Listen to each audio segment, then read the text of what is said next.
selamat datang di Beetle Channel, semoga kita bahagia. Jangan lupa subscribe, like, komen dan share agar channel ini semakin berkembang. Terima kasih. Bab 58 bentrokan di kedua sisi. Kripal Wang dibangunkan lebih awal oleh anak buahnya pagi-pagi. Anak buahnya mengatakan kepadanya bahwa anak buah Song Laosi telah datang ke wilayahnya untuk mengumpulkan uang. Wang yang cacat tidak terlalu peduli. Kedua belah pihak baru saja berbicara dan Kripal Wang setuju untuk tidak masuk ke bisnis konstruksi dan penghancuran sementara Song Laosi tidak akan menyentuh klub malam, bar dan pusat mandi. Tetapi Kripal Wang tidak mengharapkan pria Song Laosi datang dan mengumpulkan uang dari perusahaan dagang. Ini membuat Kripal Wang tidak senang. Jika semua orang berperilaku seperti Song Laosi, ekonomi akan runtuh. Bukannya Kripal Wang mengkhawatirkan ekonomi. Tapi, jika ekonomi ambruk, siapa yang akan melindungi bisnis hiburannya? Anak buah Wang yang lumpuh menjelaskan seluruh situasi kepadanya dan dia mengetahui bahwa itu bukan Song Laosi tetapi Song Xiaofeng. Jika itu Song Laosi, Kripal Wang mungkin akan membiarkan masalah ini pergi.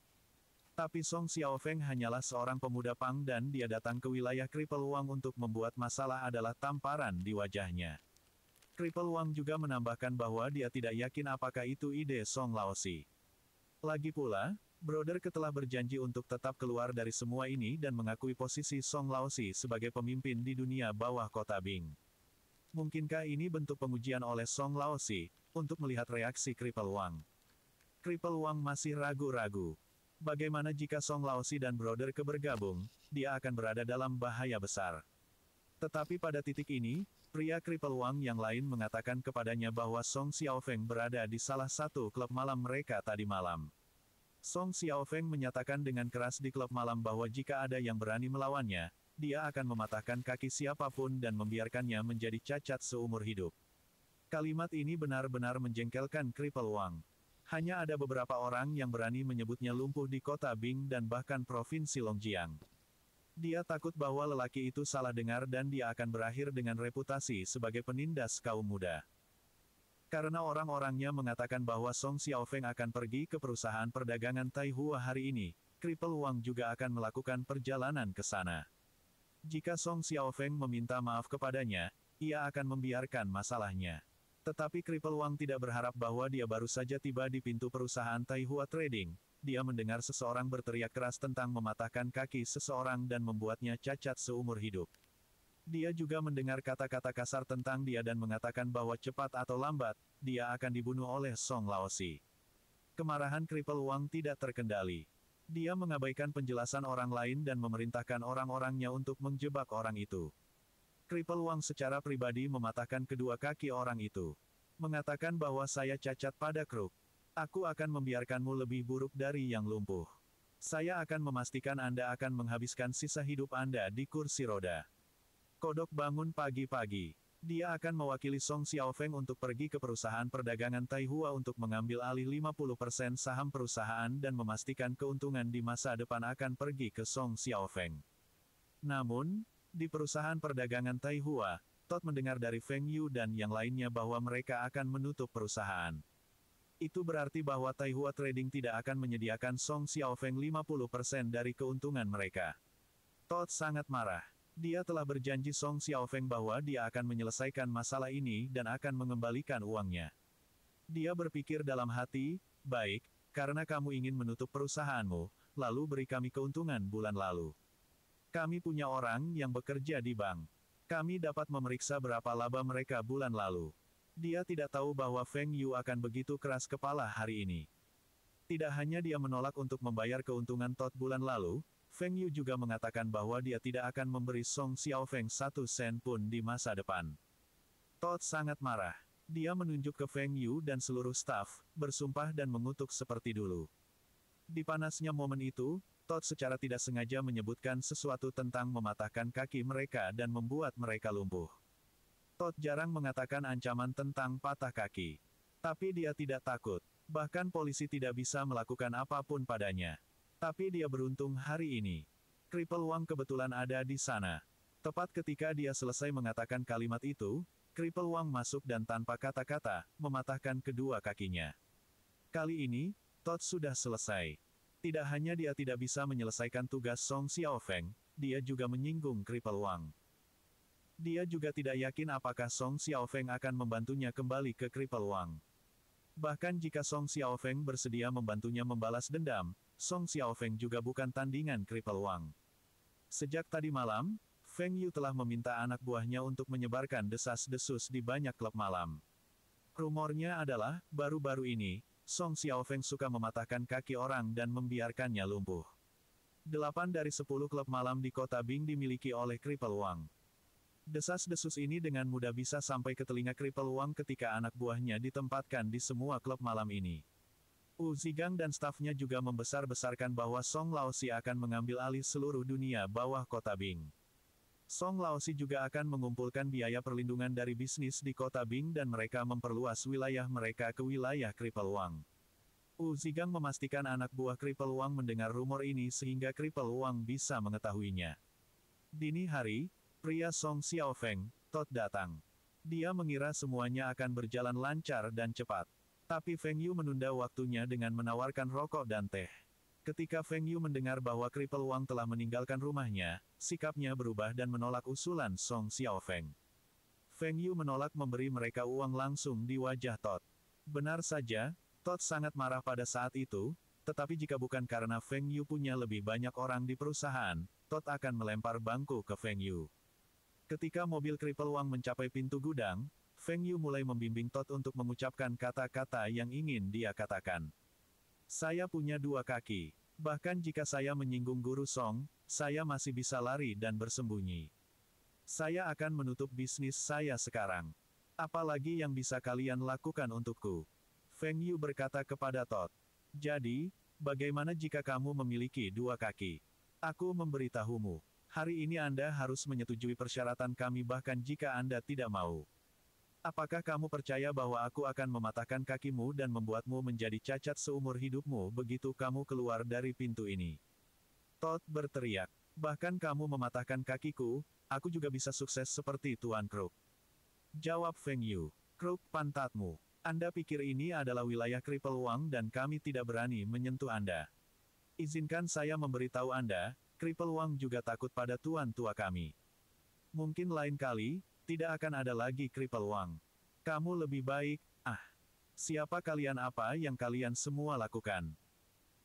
Crippled, Master Crutches. Teriak Todd. Cripple Wang tidak memberi Todd kesempatan untuk menjelaskan dan dia langsung meminta orang-orangnya untuk menjebaknya. Dia mengayunkan kruk besinya dan mematahkan kedua kaki Todd. Dia kemudian menginstruksikan anak buahnya untuk melemparkan Todd di wilayah Song Laosi.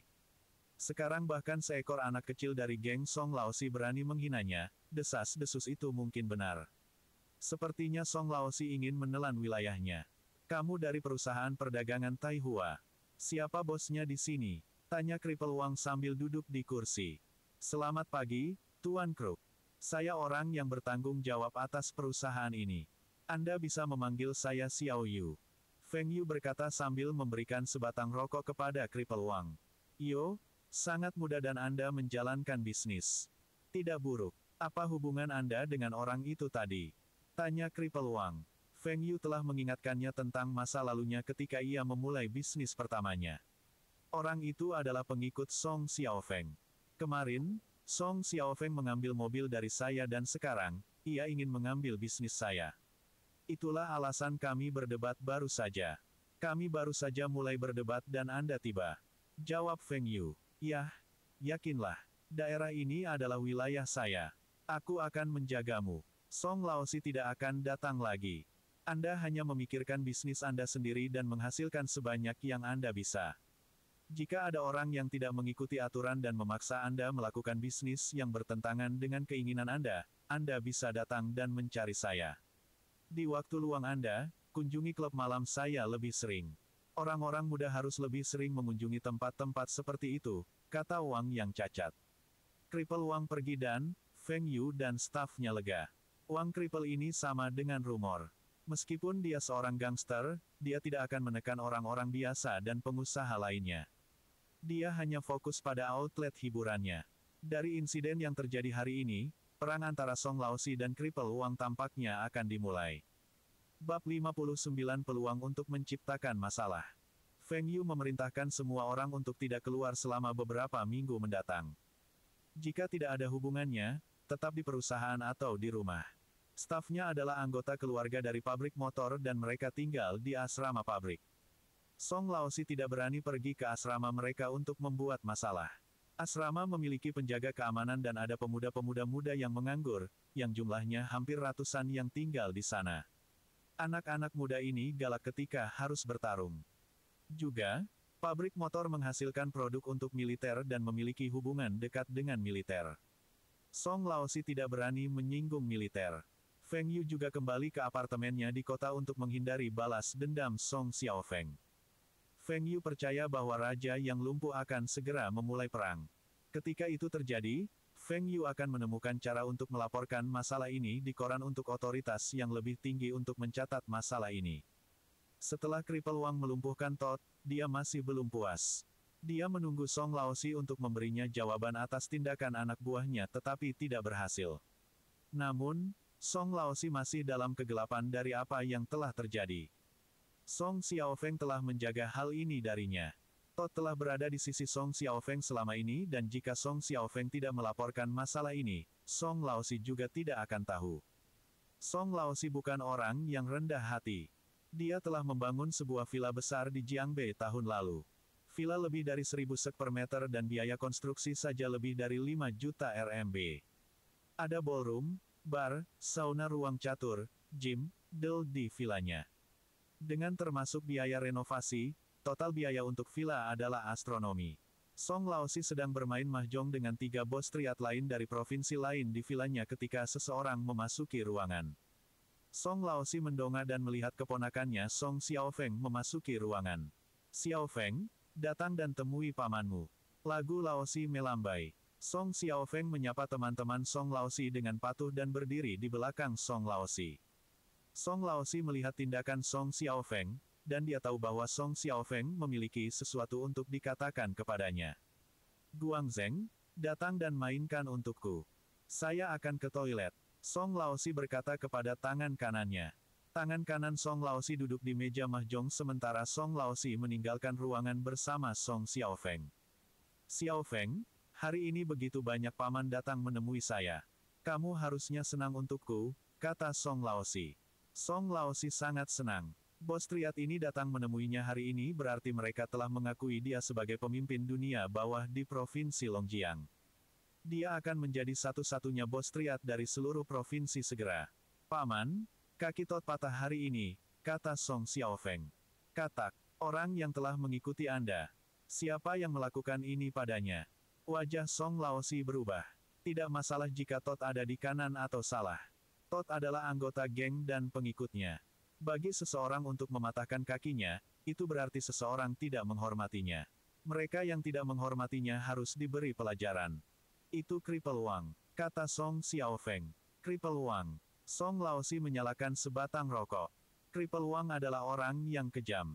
Selama pertemuan terakhir mereka berdua sepakat untuk tidak saling mencampuri urusan satu sama lain dan Cripple Wang tidak akan bersaing posisi nomor 1 di dunia bawah tanah dengannya.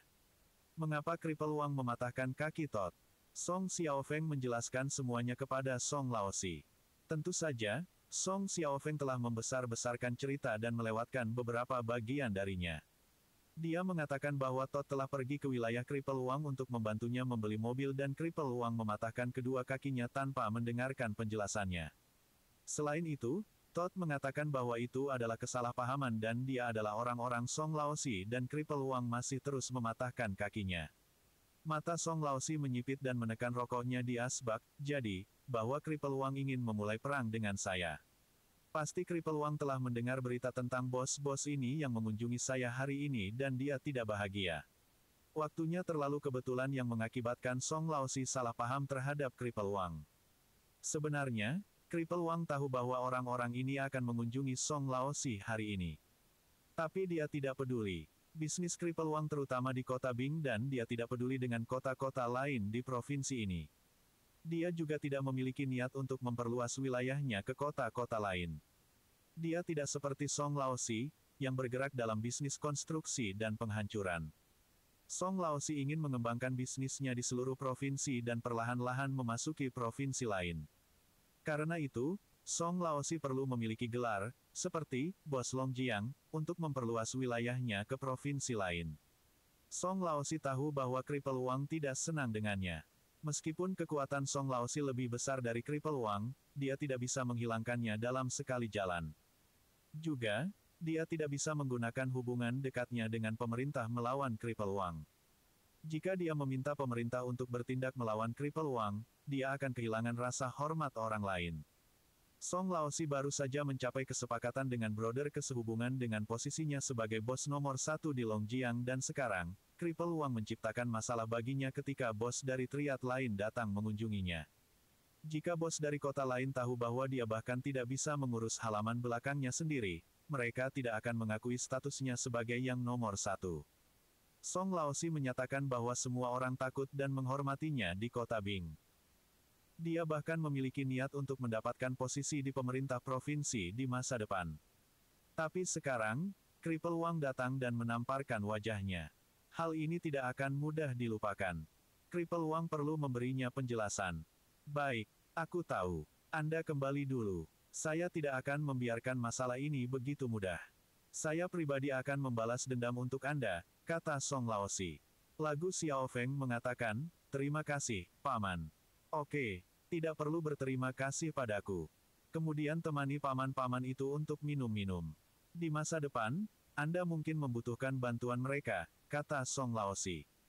Malam itu, Song Xiaofeng minum sampai dia mabuk dan dia menginstruksikan anak buahnya untuk menghancurkan Taihua Trading Company. Dia tidak dalam posisi untuk ikut campur dengan masalah antara Song Laosi dan Cripple Wang, tetapi dia hanya bisa melampiaskan kemarahannya pada sebuah perusahaan perdagangan kecil. Apa? Perusahaan hancur? Jangan cemas. Kami akan dibagi menjadi 3 kelompok. Saudara Li, Anda pergi dan melapor ke polisi. Kami telah mengirim hadiah ke kantor polisi dan mereka diwajibkan untuk bertindak jika kami menemukan masalah. Kita mungkin tidak mengharapkan mereka untuk menangkap siapapun tetapi mereka harus melindungi kita dari ini terjadi lagi. Kami dapat menjanjikan mereka untuk mensponsori lebih banyak uang di masa depan. Minta Wu Zigang untuk mencari direktur pabrik motor Li. Katakan saja kepadanya bahwa perusahaan antara Taihua Trading dan pabrik motor akan berhenti karena perusahaan kami hancur dan kami akan menutup bisnis kami. Pabrik motor masih memiliki otoritas di kota Bing.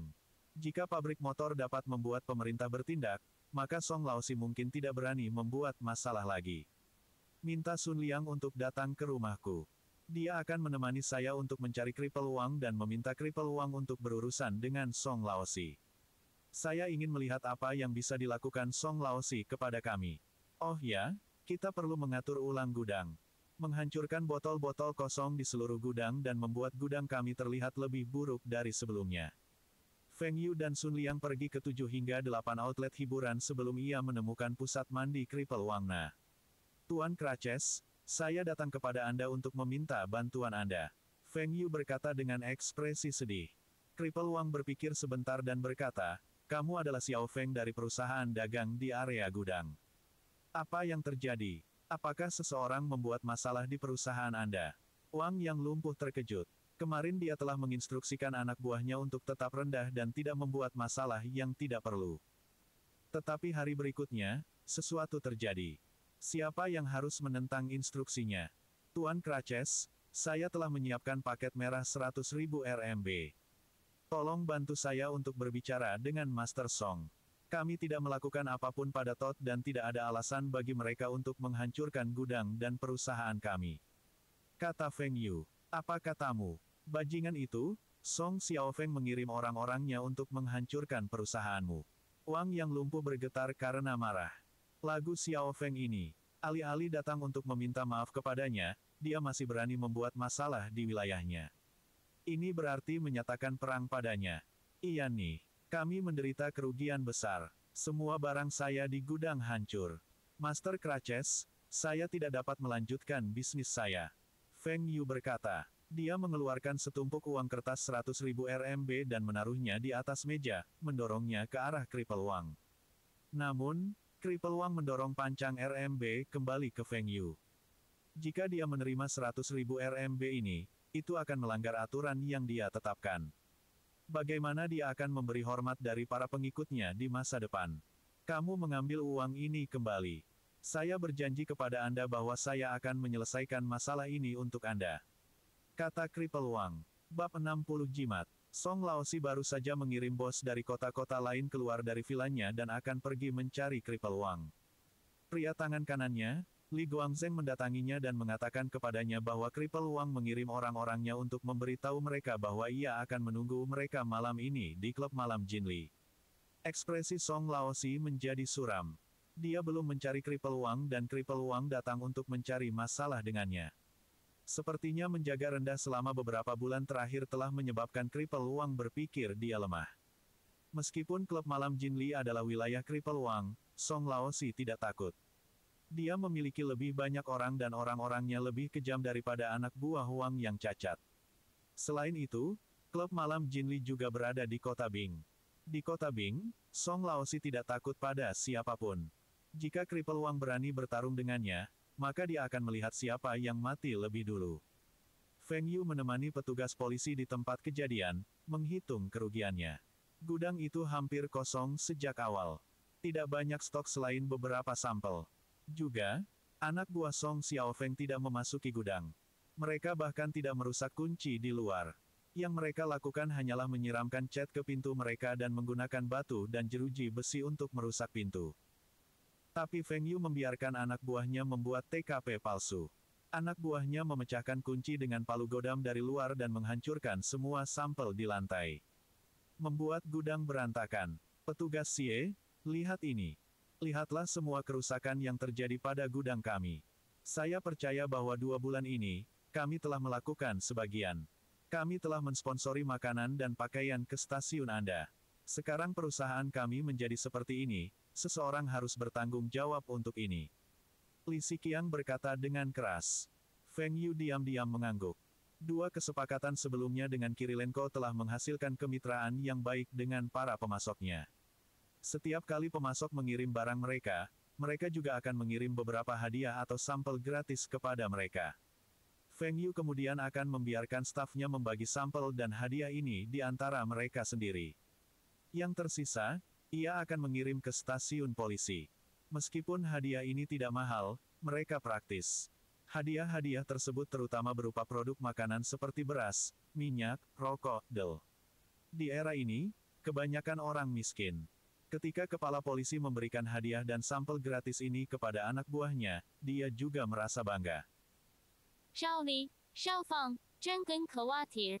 Apakah Anda semua menyinggung seseorang baru-baru ini? Kami juga perlu arahan jika kami ingin menyelidiki kasus ini, kata kepala polisi, petugas Xie. Dia telah menerima hadiah dari Taihua Trading Company dan dia merasa malu bahwa hal-hal seperti itu terjadi pada perusahaan. Bagaimana saya tahu? Kami melakukan bisnis dan kami tidak menyinggung orang dengan mudah. Petugas Xie, dapatkah Anda mendapatkan lebih banyak orang untuk berpatroli di area ini?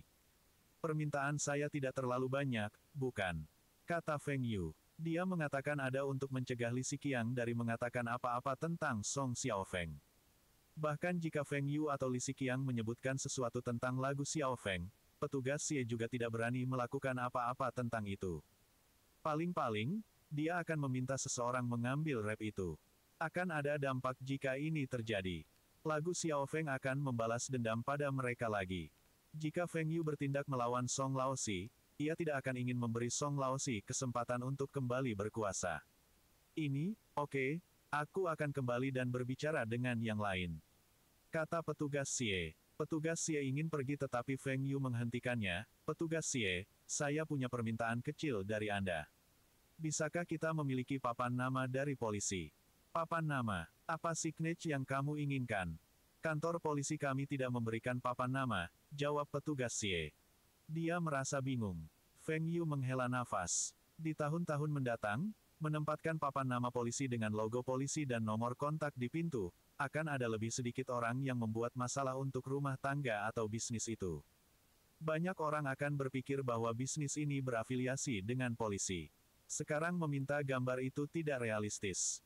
Tetapi untuk mendapatkan tanda dari polisi dan di papan tulis tertulis kata-kata berikut, mitra polisi, bersama-sama kita akan membangun negara yang lebih aman, akan membuat orang lain berpikir bahwa perusahaan ini berada di bawah perlindungan kepala polisi tertentu.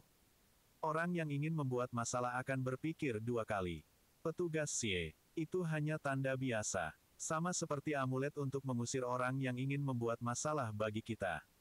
Oh ya, saya sudah menyiapkan 50 kipas angin dan hujan untuk stasiun Anda untuk meningkatkan lingkungan kerja Anda, Feng Yu menjelaskan.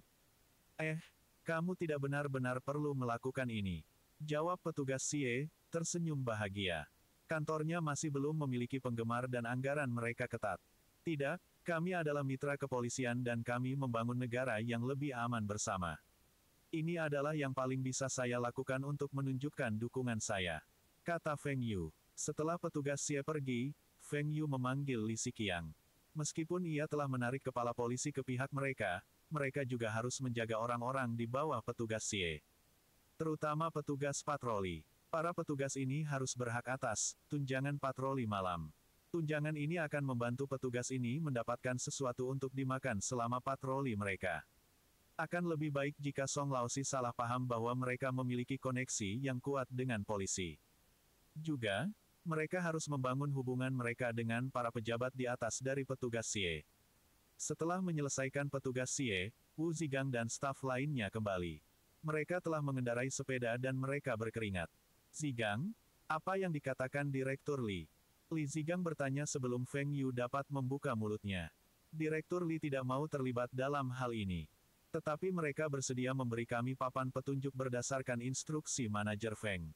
Saya akan memasang signage sekarang. Lihat, ini signage-nya. Mitra pabrik motor Kota Bing. Tapi manajer Feng, bagaimana signage ini bisa berguna? Wu Zigang menunjuk ke signage dan bertanya. Feng Yu tersenyum dan berkata, tentu saja satu papan nama mungkin tidak berguna. Tetapi ketika kita memiliki banyak signage, maka itu akan sangat berguna. Signage ini setara dengan identitas. Di tahun-tahun mendatang, banyak perusahaan ingin mendapatkan semacam pengakuan dari badan-badan pemerintah, seperti perwakilan rakyat, anggota beberapa komite pemerintah, DEL. Pengakuan ini bertindak sebagai semacam jimat dan juga membuktikan bahwa perusahaan baik-baik saja. Selama ada banyak tanda tangan dan penghargaan dari badan-badan pemerintah di depan pintu mereka, akan ada lebih sedikit orang yang menciptakan masalah bagi mereka. Ada keuntungan lain. Penghargaan dan tanda tangan ini akan menunjukkan bahwa perusahaan memiliki banyak koneksi dan akan memberi mereka lebih banyak daya tawar ketika datang ke negosiasi bisnis. Tapi Feng Yu agak kecewa ketika dia mendengar bahwa pabrik motor telah menolak untuk maju untuk membantunya. Stasiun tenaga air besar baru saja selesai dan pabrik motor akan mengumpulkan pembayaran dari mereka. Untuk saat ini, pabrik motor tidak kekurangan dana. Jika pabrik motor bersedia membantu Feng Yu, yang harus mereka lakukan adalah memberi tahu atasan mereka di pemerintah tentang masalah ini dan seseorang akan memperingatkan Song Laosi untuk berhenti. Tapi Feng Yu punya cara lain. Dia bisa mendapatkan jimat lain dari pemerintah kota. Wakil Kepala Zhang, apakah saya mengganggu Anda? Tanya Feng Yu. Oh, itu manajer Feng. Masuk. Apa yang membawamu ke sini hari ini? Zhang Ruiqiang bertanya. Kepala Zhang, saya di sini untuk memberitahu Anda bahwa saya akan menutup perusahaan perdagangan saya. Prosedur apa yang harus saya lakukan? Kata Feng Yu. Zhang Ruiqiang terkejut. Taihua Trading adalah salah satu perusahaan yang departemennya bantu untuk mendapatkan izin. 2 hari yang lalu, kepala masih memuji perdagangan Taihua. Bulan ini saja, sudah ada lebih dari 3 juta rubel nilai perdagangan. Departemen masih memiliki niat untuk menjadikan Taihua Trading sebagai contoh bagi perusahaan perdagangan lainnya untuk belajar. Manajer Feng, apa yang terjadi? Apakah orang Rusia itu menipu Anda? Zhang Ruiqiang bertanya dengan cemas. Tidak, orang Rusia itu tidak akan melakukan ini padaku. Perusahaan saya sangat menguntungkan. Tetapi saya tidak yakin siapa yang saya sakiti dan kemarin, perusahaan saya dan barang-barang saya di gudang hancur dan dihancurkan oleh seseorang. Polisi masih belum menemukan pelakunya. Daripada khawatir siang dan malam, saya lebih suka menutup bisnis saya. Saya sedang bersiap untuk memindahkan bisnis saya ke kota Shen. Meskipun akan sedikit merepotkan, itu masih akan lebih baik dari sekarang. Kata Feng Yu. Manajer Feng, kota Shen agak jauh dari Uni Soviet. Selain itu, Anda harus memulai dari awal lagi di sana dan itu tidak akan senyaman kota Bing. Anda yakinlah, saya akan menelepon Kepala Zhao dari pemerintah provinsi dan memberitahunya tentang masalah Anda. Dia akan mencatatnya dan tidak akan membiarkan beberapa gangster melecehkanmu. Kate Zhang Rui Zhan. Ini, baiklah. Ngomong-ngomong, kantor polisi memberi saya ide. Jika saya dapat memberikan beberapa penghargaan pemerintah di depan pintu saya, itu akan sangat efektif terhadap para pembuat onar ini. Bisakah Departemen Perdagangan Luar Negeri Anda memberikan saya penghargaan? Tanya Feng Yu. Zhang Rui Zhan menatap Fang Yu. Ini harusnya tujuan sebenarnya untuk datang ke sini. Tapi sudahlah. Mereka telah memberikan penghargaan dan tanda tangan semacam ini selama ini. Juga, dia telah mendengar tentang Triad dan geng di kota Bing. Atasannya berniat untuk menugaskannya mendapatkan investasi di kota dan mempromosikan perdagangan internasional. Zhang Ruiqiang sudah lama ingin mengusir geng dan Triad ini dari kota Bing. Oke, aku akan meminta orang-orangku untuk mengirimnya setelah siap. Di masa depan, jika manajer Feng perlu membeli apapun, ingatlah untuk mendukung perusahaan milik negara kita, kata Zhang Ruiqiang. Coba, tentu saja, saya akan mencatatnya. Terima kasih, Kepala Zhang. Jawab Feng Yu. Keduanya bertukar salam dan Kepala Zhang juga mengajukan beberapa permintaan kepada Feng Yu yang dia setujui. Setelah meninggalkan aula perdagangan asing, Feng Yu merasa segar. Dengan begitu banyak jimat, Song Xiaofeng tidak akan berani menyentuh perusahaan perdagangan Taihua lagi. Dan beberapa hari lagi, lagu Xiaofeng akan berada di Gucci. Bersambung, terima kasih telah menyaksikan dan mendukung channel ini.